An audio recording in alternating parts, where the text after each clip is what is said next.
अगर ऐसा होता भी तो रिकॉर्डिंग रहेगी।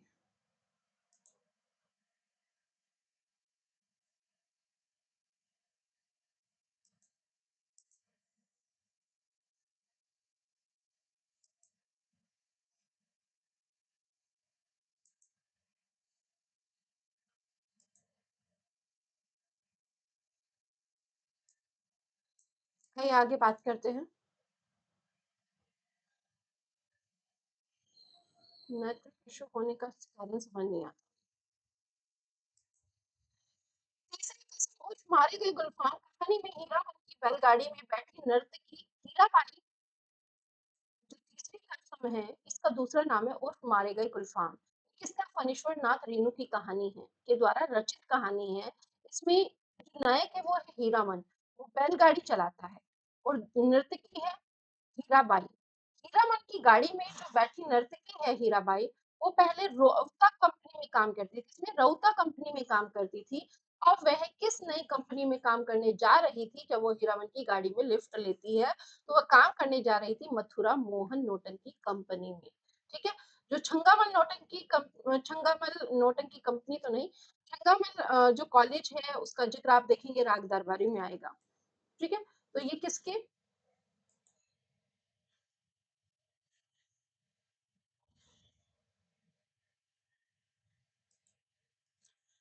कहाँ काम करने जा रही है? पहले रोहता कंपनी में करती थी, अब मथुरा मोहन नौटंकी कंपनी में। किसी का भी नाम पूछा जा सकता है, पहली और दूसरी। अगला प्रश्न है मनु भंडारी के उपन्यास आपका बंटी में तलाकशुदा माता पिता के बीच पिस रहे बच्चे बंटी की उम्र उपन्यास में कितनी बताई गई है? तो याद रखिए यहाँ बंटी की आयु बताई गई है 9 वर्ष। कितनी बताई गई है? 9 वर्ष। ठीक है। भीष्म सहनी की कहानी चीफ की दावत में श्यामनाथ की बूढ़ी माँ चीफ के कहने पर एक पुराना लोकगीत गाती है। भीष्म शाहनी की जो कहानी है चीफ की दावत में श्यामनाथ जो श्यामनाथ की माँ है, बूढ़ी माँ है, जिसे वो एक अनुपयोगी वस्तु समझता है और उसे एक कमरे में बंद होने के मतलब कमरे में रहने के लिए कहता है। तो जब वो चीफ के सामने आती है तो चीफ गाना गाने के लिए बोलते हैं, तो वो एक गाना सुनाती है। कौन सा गाना सुनाती है? वो लोकगीत होता है। कहाँ का लोकगीत है? एक पंजाबी वैवाहिक गीत है, पंजाबी विवाह गीत है। क्या था? हरियाणी माए हरिया, ये गीत की पंक्तियां थी। प्रसाद के ऐतिहासिक नाटक इसमें कुल कितने गीत शामिल हैं? याद रखिए अंक नहीं पूछे, दृश्य नहीं पूछे कितने हैं। प्रसाद के ऐतिहासिक नाटक स्कंदगुप्त में कुल कितने गीत हैं? ये 1928 में लिखा गया है। इसमें गीतों की संख्या है 17। कितनी है? 17।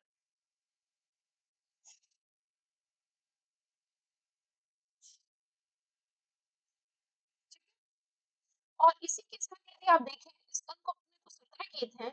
ऐसे ही आप देखेंगे कि चंद्रगुप्त नाटक है उसमें भी गीत हैं, तो उसमें कितने गीत है? उसमें 13 गीत है। ठीक है। जयशंकर प्रसाद जी का नाटक है स्कंदगुप्त, इसमें कितने गीत आए हैं? 17। चंद्रगुप्त का नाटक है, चंद्रगुप्त नाटक है जयशंकर प्रसाद का, इसमें 13 गीत आए हैं। और अरुण मधुमेह देश हमारा, जहाँ पहुंच अनजान शिशु को मिलता है एक सहारा, ये चंद्रगुप्त का ही है, कौर्नेलिया गाती है। हिमाद्री तुंग श्रुंग से शुद्ध भारती, ये कौन है? ये भी चंद्रगुप्त का है, इसे अलका गाती है। ठीक है। आहा वेदना मिली विदाई, इसमें सेना गाती है स्कंदगुप्त में। तो इस तरीके से आप देखेंगे कि यहाँ गीतों की संख्या पूछ ली गई है। मोहन राकेश के नाटक आषाढ़ का एक दिन में अनुस्वार और अनुनासिक नामक पात्र कौन थे? यहाँ पूछा है आषाढ़ का एक दिन, इसका मोहन राकेश का है।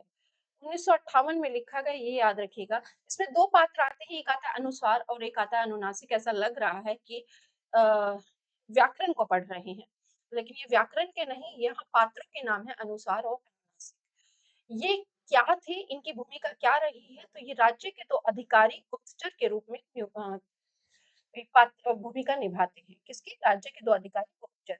एक और प्रश्न आता है मातुल का संबंध क्या है? मातुल कौन है? तो मातुल कौन है? मातुल एक राज्य अधिकारी है और जो कालिदास के मामा है। ठीक है। महाभोज मनु भंडारी का नाटक है, उपन्यास था। इसी का नाट्यकरण मनु भंडारी ने ही किया है बाद में। तो महाभोज उपन्यास में, यहाँ उपन्यास की बात की गई। उपन्यास में जिस दलित युवक की हत्या से पूरे राजनीतिक नाटक की शुरुआत होती है, उस युवक का क्या नाम था? तो याद रखिए जिस दलित युवक की हत्या से राजनीतिक नाटक की शुरुआत होती है, उसका नाम है बिसु विशेषर। क्या है? बिसु विशेषर। ठीक। आगे बढ़ते हैं। ओम प्रकाश वाल्मीकि की दलित आत्मकथा जूठन में उनके उस क्रूर और जातिवादी हेडमास्टर का क्या नाम है जो उनसे स्कूल के मैदान में झाड़ू लगवाता है?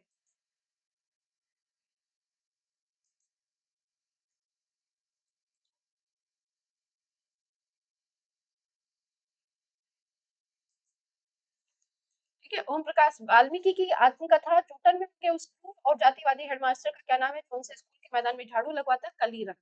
ये क्लास बार बार डिस्कनेक्ट हो जा रही है, नेटवर्क इशू है। कोई नहीं, मैं रिकॉर्डिंग क्लास डाल दूंगी।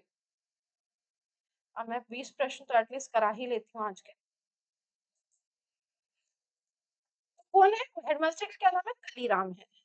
सुमित्रा नंदन पंत को उनके किस काव्य संग्रह के लिए 1960 में साहित्य अकादमी पुरस्कार मिला था? याद रखिए, 1960 में साहित्य अकादमी पूछ रहा है, 1968 में मिले ज्ञानपीठ की बात नहीं कर रहा है। ज्ञानपीठ मिला था चिदम्बरा पर और साहित्य अकादमी मिला था कला कला और बूढ़ा चांद। ठीक है, 1960। गजानन माधव मुक्तिबोध। मुक्तिबोध का पूरा नाम क्या था? गजानन माधव मुक्तिबोध की लंबी कविता अंधेरे में पहली बार कल्पना पत्रिका 1964 में किस शीर्षक से प्रकाशित हुई थी? अंधेरे में जो कविता वो पहली बार कल्पना पत्रिका में 1964 में प्रकाशित हुई थी, उस समय इसका शीर्षक क्या था? आशंका के द्वीप अंधेरे में। क्या था? आशंका के द्वीप अंधेरे में। आचार्य रामचंद्र शुक्ल ने अपने हिंदी साहित्य के इतिहास का हिंदी साहित्य के इतिहास में वीर प्रथम काल का नामकरण करने के लिए कुल कितने ग्रंथों को आधार बनाया? तो कितने ग्रंथों को बनाया था? 12 ग्रंथों। ठीक है। तेंदु हरिश्चंद्र की नाटक भारत दुर्दशा कब लिखा गया? 1880 में। कुल कितने अंक हैं? तो इसमें अंकों की संख्या कितनी है? 6। अंधेरी नगरी में कितने दृश्य हैं? 6। रीतिकाल की कविता गुंडेपन और शोधेपन की हरकत है। रीतिकाल की कविता गुंडेपन और शोधेपन की हरकत है। रीतिकाल पर यह अत्यंत कठोर तीखी टिप्पणी किस आलोचक ने की है? तो ये की है आचार्य मार्कंडे बाजपेयी ने। रीतिकाल की कविता गुंडेपन और शोधेपन की हरकत है। रीतिकाल पर यह अत्यंत कठोर और तीखी टिप्पणी करने वाले हैं मार्कंडे बाजपेयी। ठीक है। आचार्य हजारी प्रसाद द्विवेदी के उपन्यास बाणभट्ट की आत्मकथा में बाणभट्ट निपुणिका को प्यार से किस नाम से पुकारता है? तो कौन पुकारता है? न्यूनिया। वो कौन पुकारता है? बाणभट्ट पुकारता है, लेकिन किस नाम से? न्यूनिया। ठीक है। आधे अधूरे नाटक। आधे अधूरे नाटक किसका? मोहन राकेश का। 1969। सावित्री के बेरोजगार और भटके हुए बेटे का क्या नाम है? आधे अधूरा जो नाटक है उसमें सावित्री के बेटे का क्या नाम है? वो कैसा बेरोजगार और भटकता रहता है। तो यहाँ देखेंगे महेंद्र नाथ, तो उसके पति का नाम आ गया जगमोहन। दूसरा पुरुष आ गया जो अशोक है वो उसका बेटा है और मनोज उसका दामाद है। ठीक है।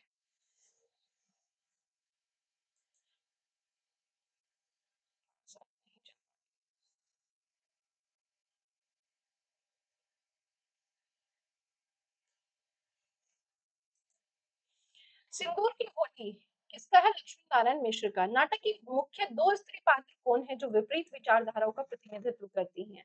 तो कौन है? मनोरमा और चंद्रकला। मल्लिका और विलोम। विलोम तो पुरुष है, मल्लिका महिला है। ये किसके पात्र है? आषाढ़ का एक दिन। सावित्री और सुहासिनी ध्रुव स्वामिनी और कोमा, ये ध्रुव स्वामिनी के हैं। रामायणी में सर्गों की कुल संख्या 15 है। इसमें ईड़ा नामक सर्ग का क्रम क्या है? तो ईड़ा नामक सर्ग का क्रम कितना है? 9। क्यों? कि यदि आप देखेंगे, चिंता, आशा, श्रद्धा, काम, वासना, लज्जा, कर्म, ईर्षा, ईड़ा, तो ये कौन सा? 9 हो गया। सत्य, संघर्ष, निर्वेद, दर्शन, रहस्य और आनंद। ठीक है, तो ये 15 हो गए। राम की शक्ति पूजा कविता में भगवान राम ने देवी को अर्पित करने के लिए कितने नील कमल यानी इंदिवर का संकल्प लिया था? हमारे यहाँ पूजा करने में हमेशा कितना संकल्प लिया जाता है? यदि माला का संकल्प भी लिया जाए तो कितना लिया जाता है? जिनमें से एक देवी ने छुपा लिया था। 108। ग्लोबल कर्म के देवता, इसके जो लेखक है वो रनेन्द्र है। नामक चर्चित उपन्यास भारत की किस विशिष्ट जनजाति के विस्थापन और जीवन संघर्ष पर केंद्रित है? ग्लोबल काम के देवता नामक चर्चित उपन्यास असुर जनजाति के जीवन पर केंद्रित है। किस पर? असुर जनजाति के जीवन पर। हाँ जी, क्लास। मुंशी प्रेमचंद के पत्रों का प्रसिद्ध संग्रह चिट्ठी पत्री दो भागों में किसने संपादित किया था? मुंशी प्रेमचंद के पत्रों का प्रसिद्ध संग्रह चिट्ठी पत्री संपादित किया था दो भागों में अमृत राय और मदन गोपाल ने। किसने? अमृत राय और मदन गोपाल ने। ठीक है। भाषा विज्ञान के अंतर्गत पश्चिमी हिंदी को पश्चिमी हिंदी की खड़ी बोली को पूर्वी नाम किसने दिया था? पूर्वी नाम देने वाले कौन है? राहुल सांकृत्य है। बाल मुकुंद गुप्त ने शिव शंभू के चिट्ठी श्रृंखला के तहत बनाम लॉर्ड कर्जन शीर्षक से कुल कितने चिट्ठे लिखे? तो 8 चिट्ठे लिखे थे। रामधारी सिंह दिनकर की प्रमुख काव्य कृतियों का प्रकाशन प्रथम प्रकाशन वर्ष के अनुसार सही कालक्रम बताना है। तो याद रखिए, पहला है रेणुका, हुनकार, रेणुका, हुनकार, रसवंती और कुरुक्षेत्र। ठीक है, यही इनका क्रम है।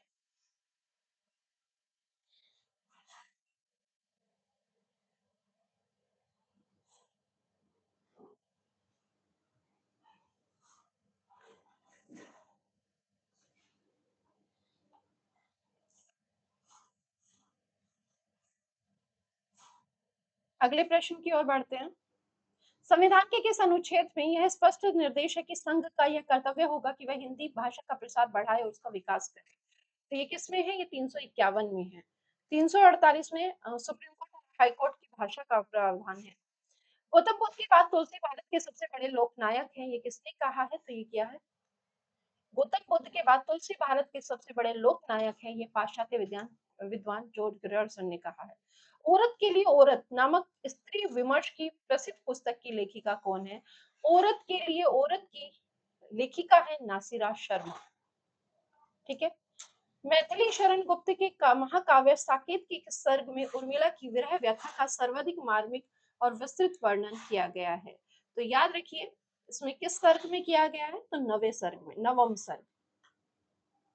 अज्ञे ने आधुनिक पत्रकारिता में मील का पत्थर माने जाने वाले साप्ताहिक पत्र दिनमान का संपादन किस वर्ष आरंभ किया था? तो जब बात आती है दिनमान की, तो ये इन्होंने किया था 1965 में। ठीक है, कब किया था? 1965 में। आनंदवर्धन ने अपने ग्रंथ ध्वन्यालोक में ध्वनि के कितने मूल भेद माने हैं? किसकी बात करें? आनंदवर्धन। तो इन्होंने ध्वनि के भेद माने हैं 3। कौन कौन से? रस ध्वनि, अलंकार ध्वनि और वस्तु ध्वनि। वस्तु, रस, अलंकार। ठीक है, 3 माने हैं। आज हम इसको यहीं विराम देते हैं। आगे के प्रश्न आगे का। ये क्या हुआ? ये क्या था?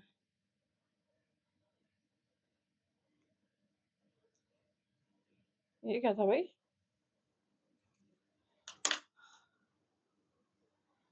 कैसा सायरन था?